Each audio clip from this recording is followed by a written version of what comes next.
What's up, everybody? I'm BobbyFi, back with my man Sheets. We're doing a little NFL showdown show, I guess. We are going to be talking about tonight's Monday night slate. Eli Manning back in our lives, trying to figure out what to do with this. Lots of potential value. Sheets, initial thoughts, man. What are we looking at? Again, we do this after we did an NBA slate, and the NBA slate based mostly on projections, and I'm trying to figure out ways to deviate from that. Where an NFL regular slate would be, okay, we start sort of with projections, but it's a lot more about correlation and, the way results distribute. They're not as reliable. And now we're into showdown slates, and now it becomes, okay, how close are guys in projections, and how much is their ownership going to deviate such that we could just throw out guys that are very similarly projected to others. And you got to really make sure that you have these stories to tell and these correlative lineups. And then you get all kinds of stuff you could do, like leaving money on the table and stuff. So it's just not a better game or a worse game, just a totally different game. Sure. Yeah, I totally agree. It's a weird. This is a weirder one because I actually think there's more guys with projection like that I could. It's just a lot of guys you could take shots on the really low tier, and it's going to be kind of strange. I'm going to start with one. Let me start with something. Let's do it. So, in these showdown slates, a lot of people are try to find low-owned guys, try to find guys off the board, and people that are playing the Eagles might look at this J.R. Whiteside guy, right? So I'm going to start with that because I want to just pull this up for a second. So Greg Ward, okay, like 2 weeks ago, he had 7 targets, you know what I mean? And that's when all these guys were out. So they had Aguilar, was Aguilar out? Jeffrey and Aguilar were both out. So he got 7 targets and 6 receptions. And obviously, if we thought he was going to get 7 targets today, that'd be just ridiculous, right? But, even just game log watching, he only had 3 targets in his last game, but he had more snaps than this J.J.A. Whiteside, okay? So if you're going to think of playing a guy like J.J. Whiteside, I mean, this Greg Ward character is 200. And just not to recommend this, but just for fun, right? I like to do this sometimes. So if you put Ward in the captain at 300, right, and you knew nothing else, and all you did was then just put in the highest priced guys left, you have 100 left on the table. So I'm not saying you have to do this, right? But I'm just saying that you have a guy that that's in the player pool, that had targets the last 2 games, that had snaps the last 2 games, that could be a part of some builds that either do it this way or you could leave money on the table. Because, look, in a situation like this, again, I'm not recommending this. I just did this blindly.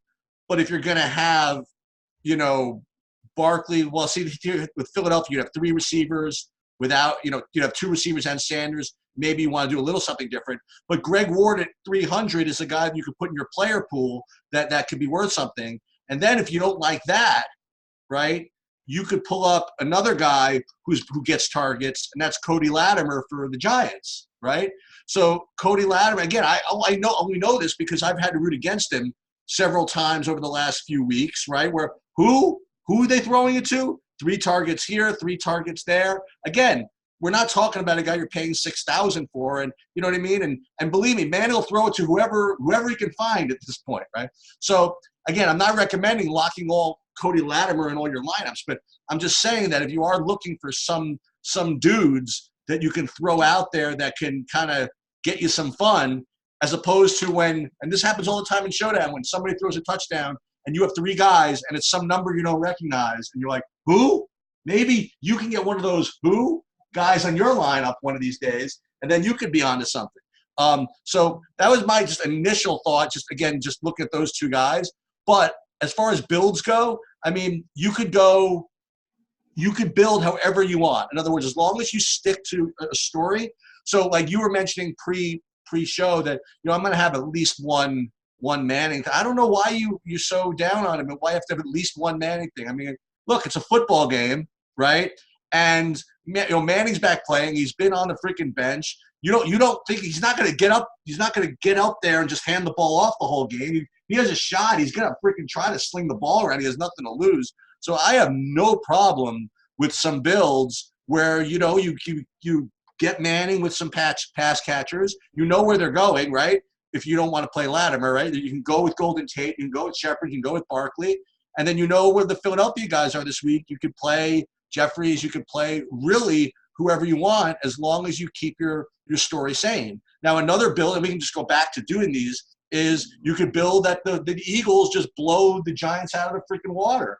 And Manning just is not ready. And then you can go all kinds of stuff like Eagles defense with Sanders and all that kind of stuff. So that's like my initial take to the slate, is my initial take to every showdown slate, is you could just pick one, pick a couple of different builds and just make sure that you correlate properly. I have a couple of guys I want to get into, but tell me what your thoughts are in general. Yeah, I'm debating whether or not you need to go for one of those low guys, which is usually what I like to do on these slates. The Eagles spread the ball around, so it would make some sense that you kind of could. But, I don't know if you need to. There's guys like, you mentioned Arcega Whiteside at 2K, Jay Ajayi at 1.6, Caden Smith at 2.2. That's going down, but not all the way down. And those guys, I think, have a little bit more of a potential to at least maybe get in the end zone. The one other weird one is I want to just see if he's even on the field, but I don't know. There's Buck Allen, if he's not going to vulture touchdowns in this game. I'm just trying to think who can get in the end zone from the low end guys. These are the notes that I made. Okay, but let me get to one other guy. Let me get to one other guy real quick that I do think is. I think Dallas Goedert as a lower is too cheap, and he's the guy who I would probably try to get exposure to on the low end if we were going to skip those other guys, which I think you can do and build a nice lineup anyway. So for me, the way I'm looking at Goddard tonight is just like any of the other main receivers, right? So for me, there's Goddard, Ertz, Jeffries, and I guess Aguilar, right? As the four main guys that are in the mix. And what I would do is just sort of what I did last week, is script where I use one of those guys in the captain in all my lineups. If I were going to go this Eagles route, right? And just alternate between Aguilar, Ertz, Goddard, and Jeffries. Now, if you had good ownership projections, then you could have some more fun. So, let's say that you knew that Goddard was going to be the lowest owned of all four of those guys. It's not like any of those guys are just complete standouts as far as raw projections go. So if you knew that Goddard was going to be the lowest owned of those, then maybe I would do more shares of Goddard in the captain than the other guys, right? And like you said, you don't have to go down to wherever the hell I said, you know what I mean? To make good lineups. The other guy that you mentioned, Caden Smith, see, again, when I look at projections and stuff, he looks to be, to me at least, the best, play on the slate. You know what I mean? Relative to salary and all that stuff. And, I don't know what his ownership's going to be. I mean, it's looking now it doesn't look like he's going to be that highly owned.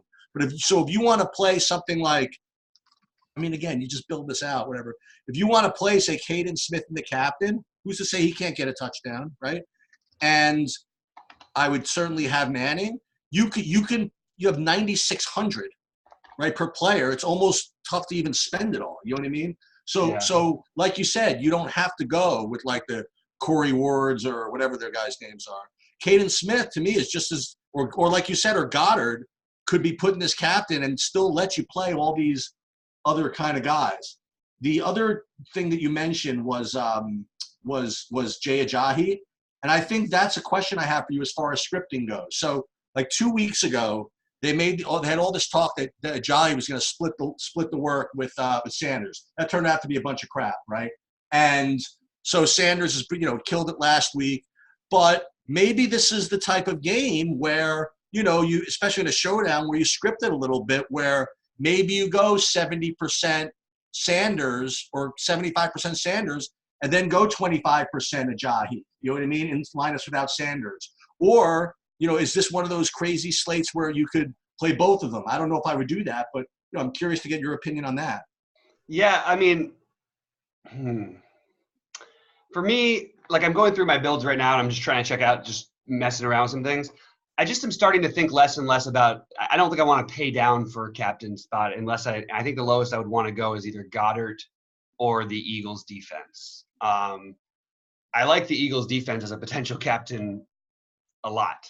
That's one definite route worth going today. I think there is an absolute blow up upside here for the Giants, and they could just get smashed here. I think the Eagles defense is going to be popular in regular plays. I don't think they'll be that popular in the captain spot.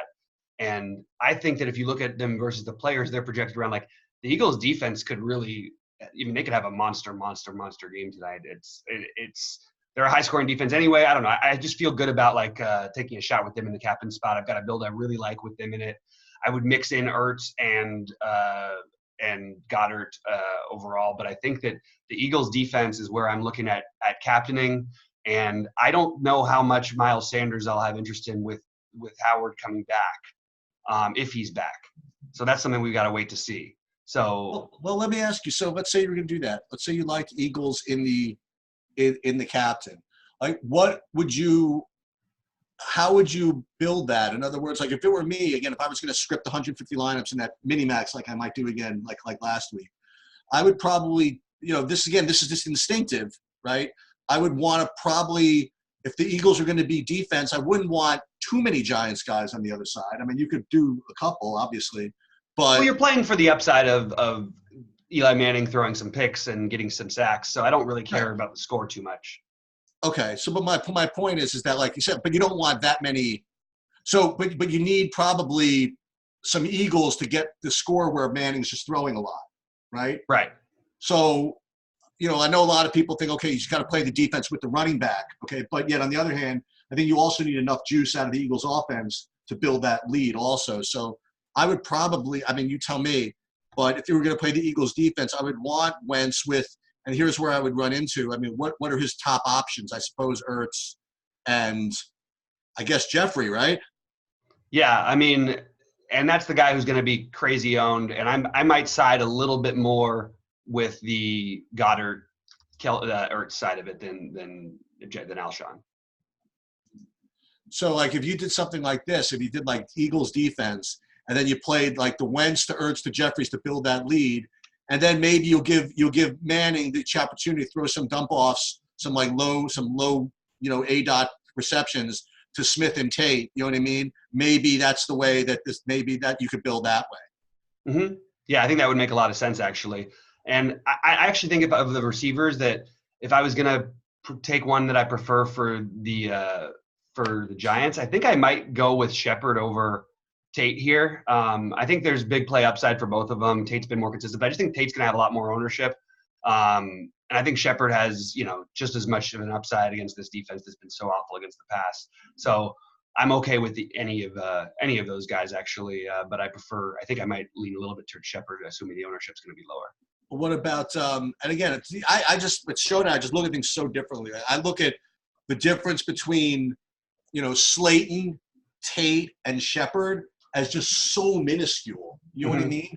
Especially considering, well, maybe Tate will get more easy receptions, but Slayton's. I was about to say Slayton's been getting these big routes, but Slayton's all of his usages come under freaking Daniel Jones. You know what I mean? So who knows? But see, the way I look at it is if you have a Slayton, Shepard, and Tate, if you could somehow know which one's going to be the lower owned of all of them, I have no problem just totally overweighting the whoever's going to be lower owned, unless I have some reason to believe that one of them is that much better of a play than the other one. I don't know. I don't think that that's the case in this situation. I actually think the Eagles, with the big playability they give up, maybe the little bubble is down to Tate are a little bit less used. Also, like, if you want to look at weird, like, I know this sounds stupid, but like Manning has more practice in his career with help me out. Not Tate, the other receiver. The one I was talking about. Shepard, thank you. I don't know why that name escaped me. I think that, just a report, looking for any excuse to take the lower ownership, because I like you, I don't see it as a major difference between these guys. So, definitely. I'm on board with. I want to get on the Philly running game, but I don't know how to do it because we don't know about this Jordan Howard situation. Yeah, let's. What's the most recent? So basically, he practiced, but he hasn't been cleared for contact yet. So we'll know. But if he plays, I think he's in play. Like, this is a terrible, terrible defense that they're going up against. Like everybody should be in play on any slate, much less a showdown. And at 6,400, if he can get even half the work he was getting before, like he's got potential there. So I actually really like Jordan Howard as a play. I don't think I would like captain him, but it definitely makes me, if he's in, it makes me like Sanders a little bit less. However, the ownership will come down a little bit on Sanders, but it will still be extremely high, I think. Now, what do you think about this? It used to be, and I guess it's still the case, and whenever you talked about Jordan Howard, guys like that, and used to be Derrick Henry, not so much anymore. And let's just use Jordan Howard as your ultimate example. What people would say is, you know what, maybe not such a great play on DraftKings, but better on FanDuel, right? They would say because he doesn't get a lot of receptions and he's more of a runner where you need the touchdowns and all that stuff. So the way I always thought to look at it was just, I don't want to say the opposite, but sort of the opposite. In other words, if that's the easy thing for people to say, well, maybe this price is adjusted, and guys like Jordan Howard that are known as just kind of rushing guys, maybe they're better plays on DraftKings because maybe, it's so much easier for people to justify playing them on FanDuel if their ownership might be a little bit lower on DraftKings. And you want to take guys like maybe even guys like McCaffrey and Tyreek Cohen and guys like that, or pass catchers, take them on FanDuel. You know what I mean? Because maybe the price will be a little different and they'll maybe be less owned. And in, showdown slates like this, like that's what might be a way I would look at it. Now, with that said, it's very possible. I don't know if Jordan Howard's role has changed, so maybe I'm just speaking more philosophically about anything else. Maybe he does catch passes now. But what do you think of that whole deal in general between the difference between FanDuel and DraftKings with the running backs like that? Yeah, I mean, it's interesting. I actually like the points that you're making. I think it makes a lot of sense. We should probably take a quick look at a FanDuel build, even if you haven't done one after this, just because I think that is a little bit of a different type of situation. I think we need to know overall, like I'm trying to, to make our decisions this early might be a little bit dangerous because we don't really know about this running game for Philadelphia. So I do want to make it clear that if Howard is out, it's going to be, Miles Sanders should have a big game here. So I wasn't trying to say I don't like him. I just think that if Howard's in, I do think that it could go Howard's way. Howard might vulture a touchdown or two. Okay, you want another game script, which again, like you said, Bobby, this might not be the day to have to do this, right? But, you always say that, and some crazy thing always happens. Barkley has been threatening to shut him down for the last, couple of weeks. You know what I mean? He keeps fighting it, whatever it is. But if, God forbid, the Eagles are up 28-0 or something like that, and he comes out of the game in the second half, and you don't have either Buck Allen or Wayne Gallman at min-price, you're not going to be happy about it. You know what I mean? So, again, it's a low probability thing, but you're trying to beat seven gabillion people. I don't know which of these guys I'd want to put into 5% of my lineups, but I certainly wouldn't kill you to put at least one of them in there. Yeah, I totally think that's an interesting call. I don't think I would put both of them, but I do like the idea of playing one of them. That's, again, there's a lot of different ways to go, but that is a good way of looking at the potential game script in that situation. And then you could run it back with, Wentz in the captain spot with the big receivers, just because A, you can afford it, and B, they probably needed to score a lot to get up that much that quickly. So, I mean, obviously they had to do something. The ultimate correlation, the Buck Allen Eagles defense correlation, which everybody, that's right. Yeah, or maybe the Gallman in the Eagles defense actually has some merit, a little bit. I do think that with Manning coming back, they're going to leave their best guys in as long as possible to try and help them out. So I'm going to play it's going to be hard for me not to play Saquon, even though it's not a good direct running matchup. I'm just guessing on the number of times he'll be targeted in the passing game today, especially with what's his name out again, the tight end, Ingram. Right. So do you want me to pull up a FanDuel? Yeah, if you don't mind, that'd be great. All right, let's see if I can do this. FanDuel NFL.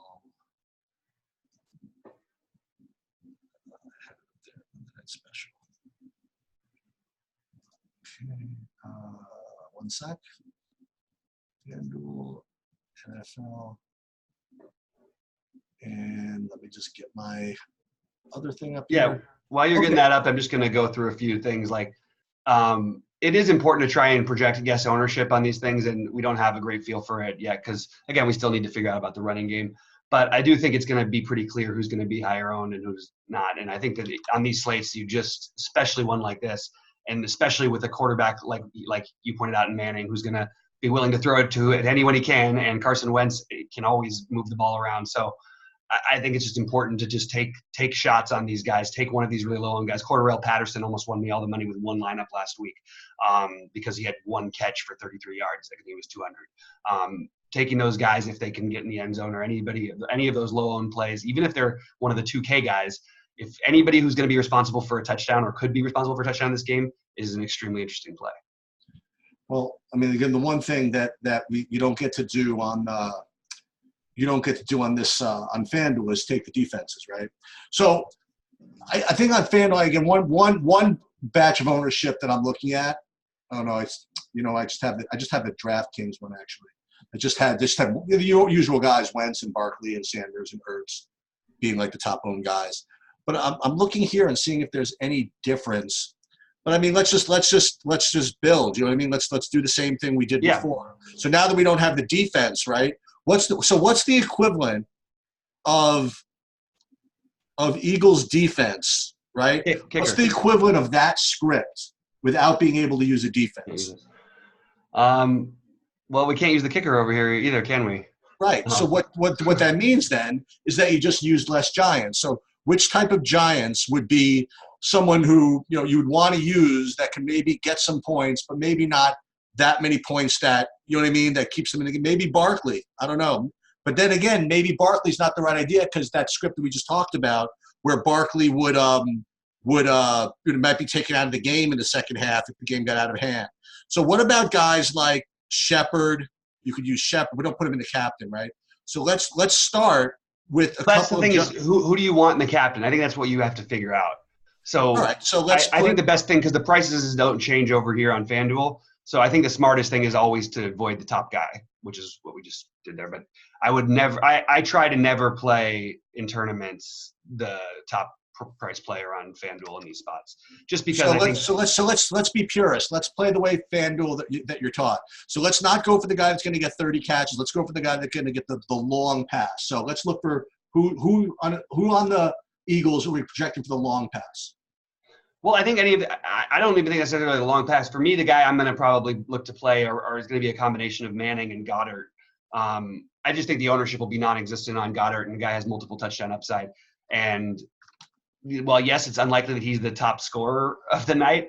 It's not completely out of the realm of possibility, and no one is going to do that.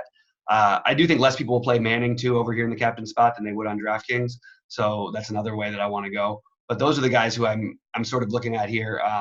I think Zach Ertz makes a lot of sense, too.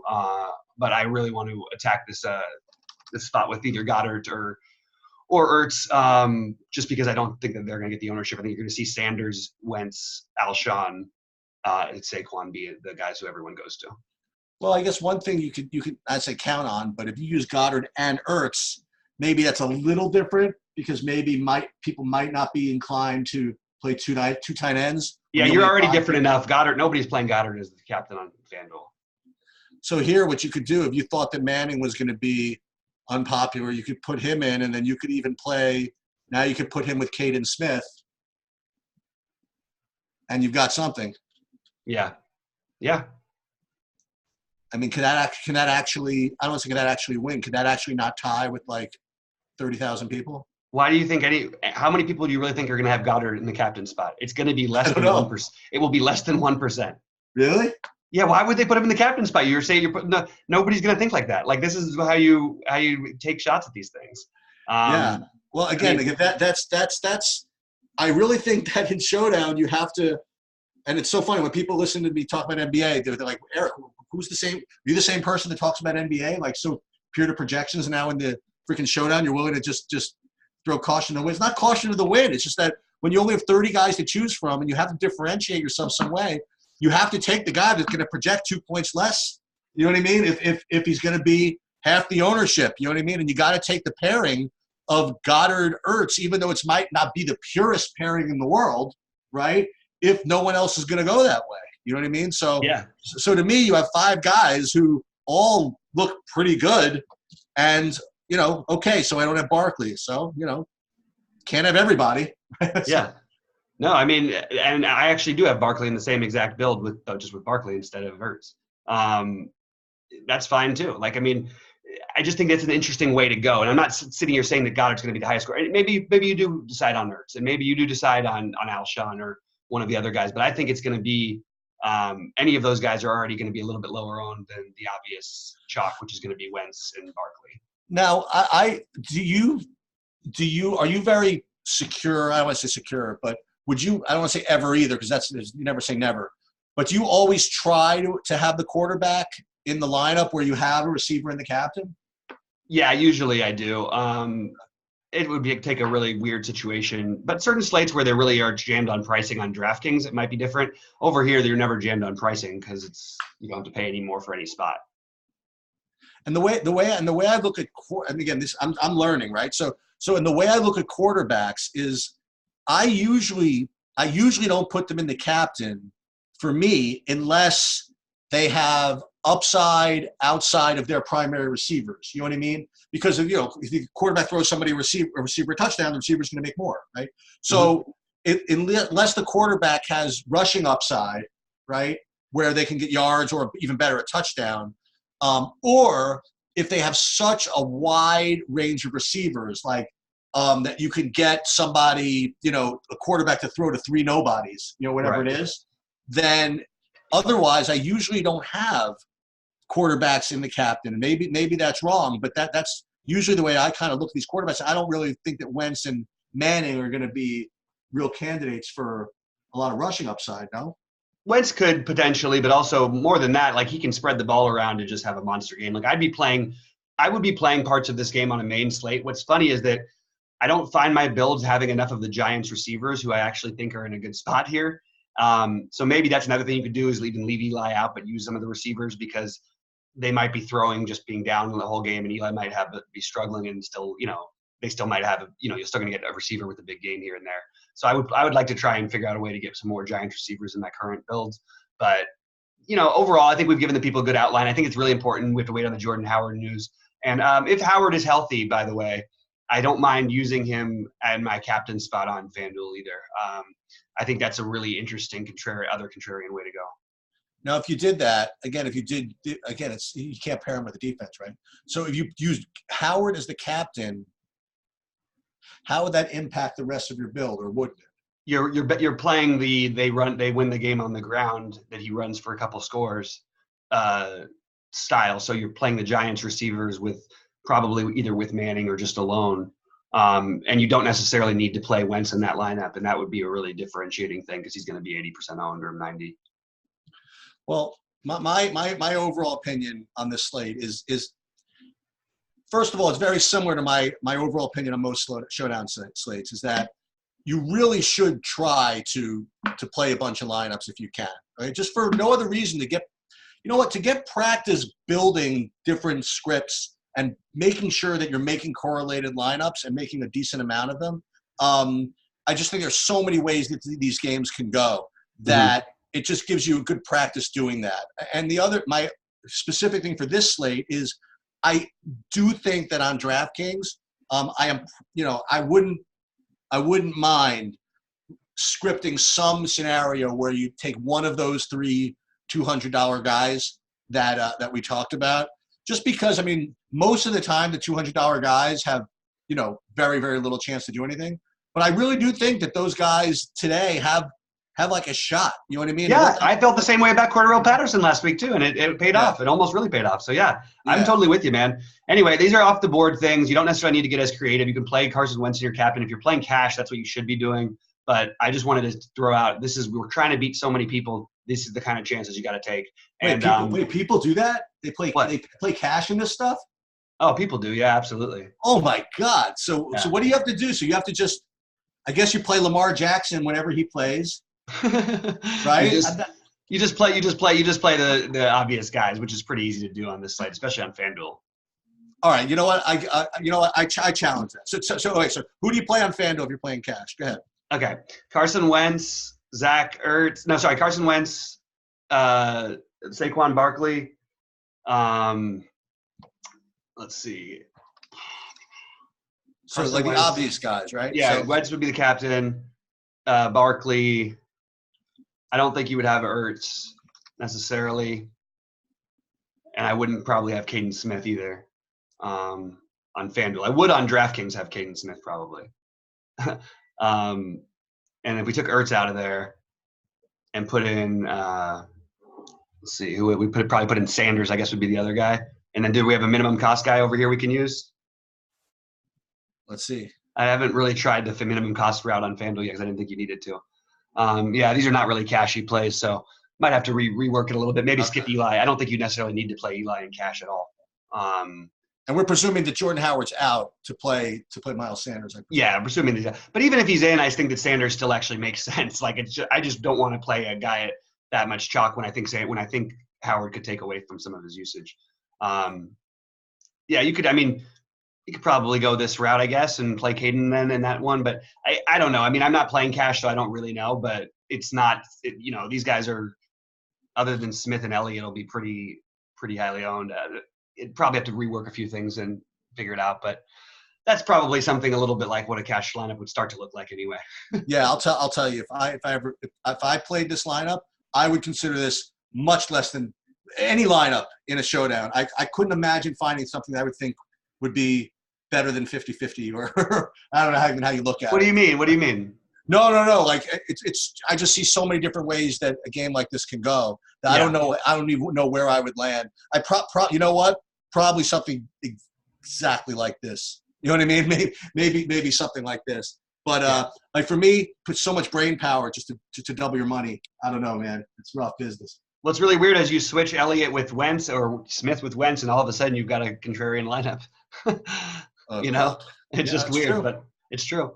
Anyway, well, how can that work if Goddard and the captain is such a lock? If Goddard, yeah, exactly. Goddard's already a lock, so we know that. Okay.